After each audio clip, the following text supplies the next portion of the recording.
두 번째 세션의 첫 발표를 시작하도록 하겠습니다. 첫 발표자는 지속 가능한 도시 재생과 항만 도시라는 주제로 런던 시티대학교의 김정후 교수님께서 발표를 해주시겠는데, 지금 런던에서 온라인으로 접속해서 기다리고 계십니다. 그렇죠? 김 교수님 부탁드리겠습니다. 네, 여러분들 반갑습니다. 런던 대학의 김정후입니다.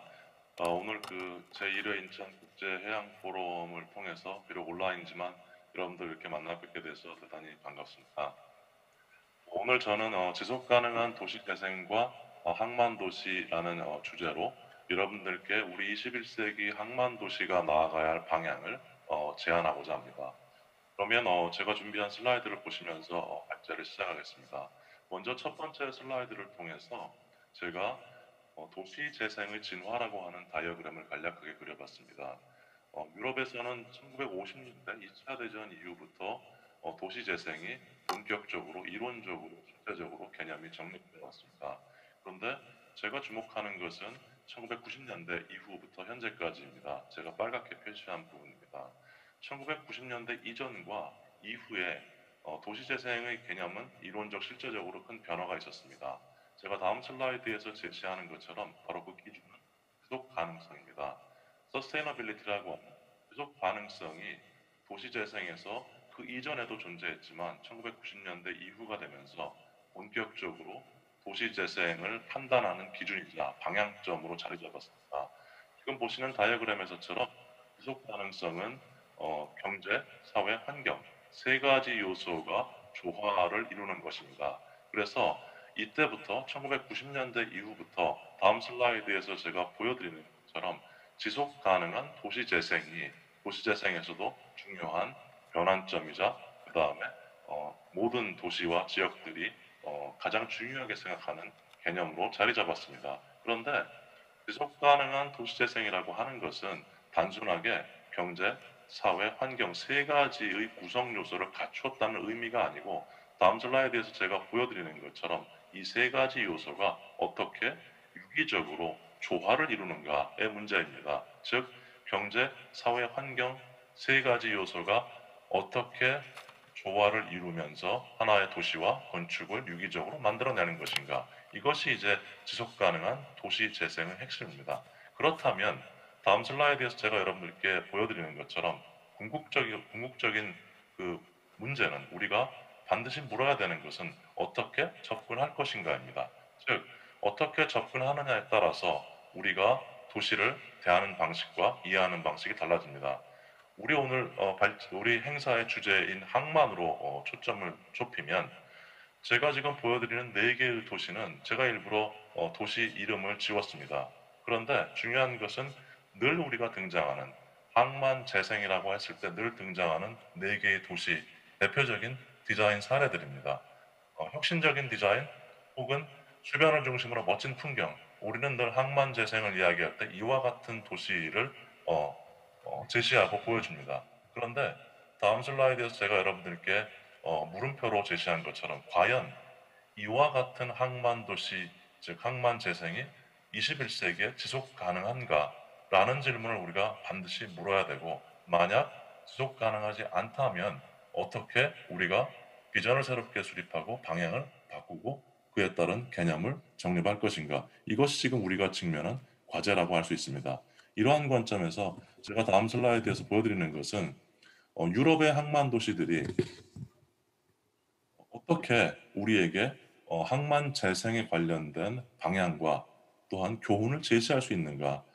제가 유럽의 항만 도시를 다 표시해 봤는데요. 여러분들이 보시는 것처럼 우리가 기본적으로 알 수 있는 것은 유럽의 항만 도시들은 과거에 어, 그 대도시들을 만들고 그 다음에 국가 발전을 선도했다는 것. 그런데 더 중요한 것은 제가 오늘 발제와 연관돼서 여러분들께 말씀드리고 싶은 것은 개별 지역에 따라서, 개별 맥락에 따라서, 그리고 개별 항만 도시가 처한 상황에 따라서 이 도시들은 각각의 다른 물리적, 공간적, 지역적 정체성과 역사성, 특성을 발전시켜 왔다는 것입니다. 즉, 같은 항만일지라도 매우 다른 형태로 발전했고 또 20세기, 21세기를 거치면서 쇠퇴했다는 것입니다.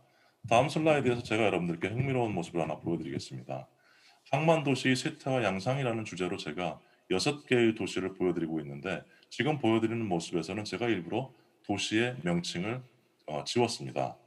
그러나 여러분들이 분명하게 확인하실 수 있는 것은 이 6개의 도시가 어디이든 간에 각기 다른 모습으로 발전했고 각기 다른 특성을 가지고 있고 쇠퇴했다는 것입니다.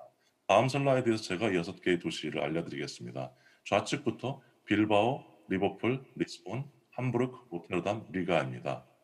제가 강조하는 것은 항만도시의 쇠퇴와 양상이라고 하는 주제에서 항만도시는 다른 형식으로 발전했고 다른 형식으로 쇠퇴했다는 것. 비록 수변이라고 하는 워터프론트라고 하는 공통점을 가지고 있지만 각기 다른 형태로 발전하고 쇠퇴했다는 것입니다. 따라서 이 6개의 도시 중에서 제가 4개의 도시를 간략하게 어떤 형태로 이 4개의 도시가 발전했고 또 항만 재생을 현재 수행하고 있는지를 설명드리겠습니다.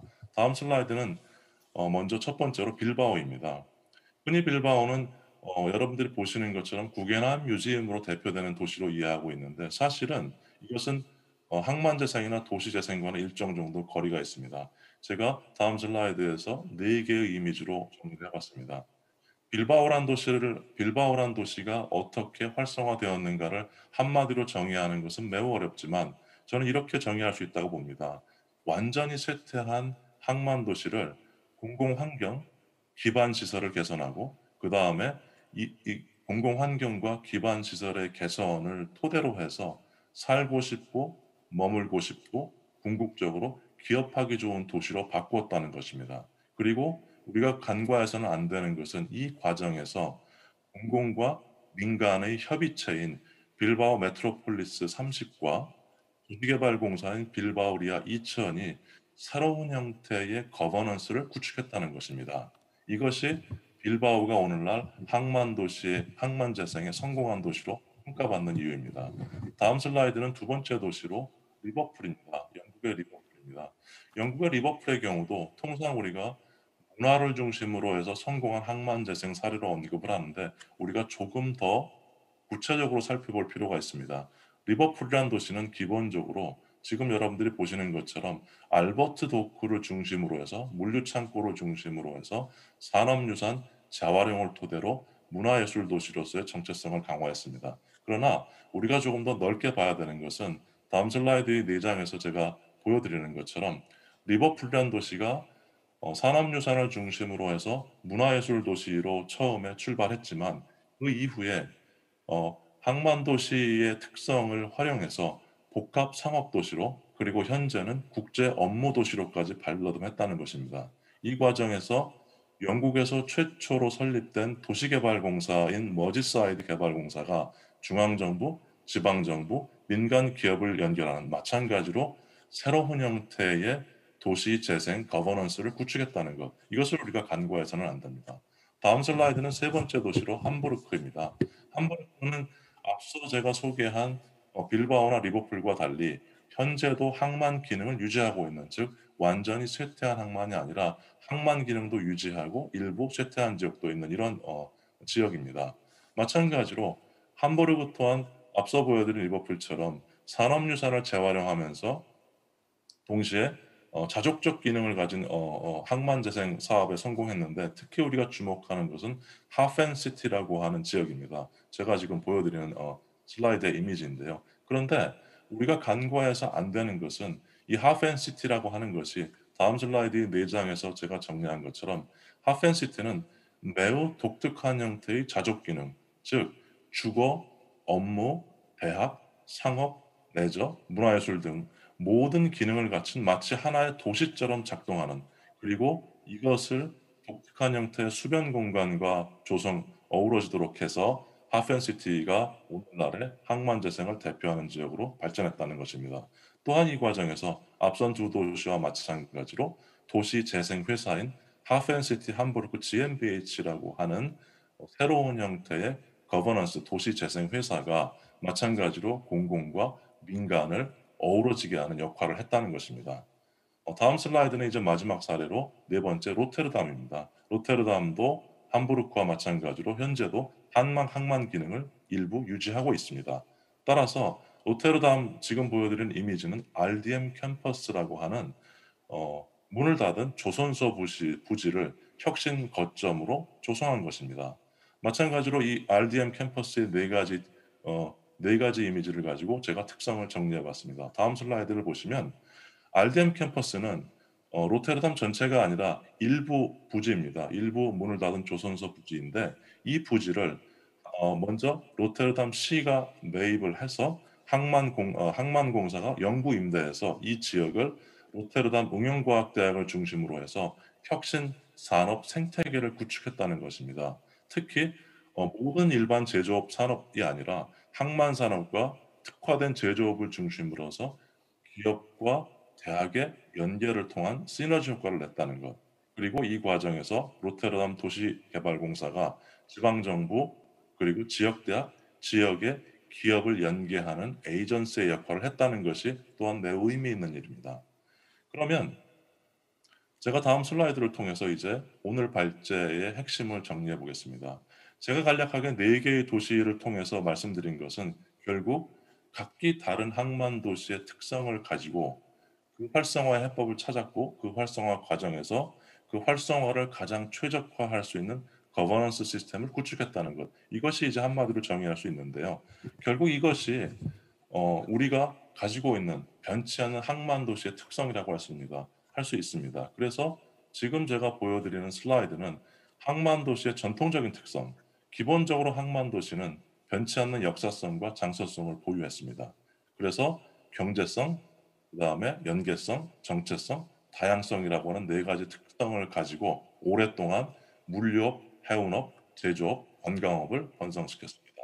그런데 다음 슬라이드에 제가 제시하는 것은 지금 우리가 살고 있는 21세기 항만 도시는 전통적인 특성과 더불어서 새로운 형태의 잠재력을 가지고 있다는 것입니다. 그것은 바로 친환경, 상업성, 공공성, 확장성을 토대로 해서 첨단 산업, 문화예술 산업, 혁신 산업, 창조 산업을 인큐베이팅하는 새로운 도시의 형태를 갖추었다는 것입니다. 그래서 이 두 가지를 합쳐서 다음 슬라이드에서 저는 새로운 형태의 사회 경제적 생태계를 제안합니다. 즉 항만 도시는 기존의 항만 도시가 가지고 있던 전통적 특성과 21세기 항만 도시만의 잠재력을 합쳐서 새로운 형태의 사회 경제적 생태계를 구축할 수 있다는 것입니다. 다음 슬라이드를 통해서 제 오늘 발제의 제안을 정리하고자 합니다. 오늘날 우리의 항만 도시는 새로운 도전과 마주했습니다.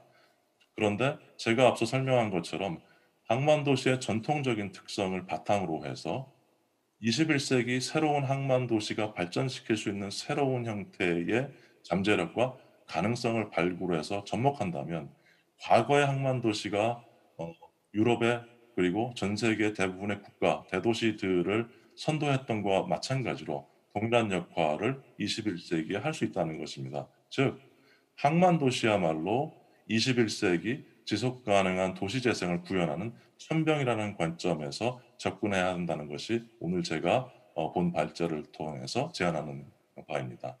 이상입니다. 감사합니다.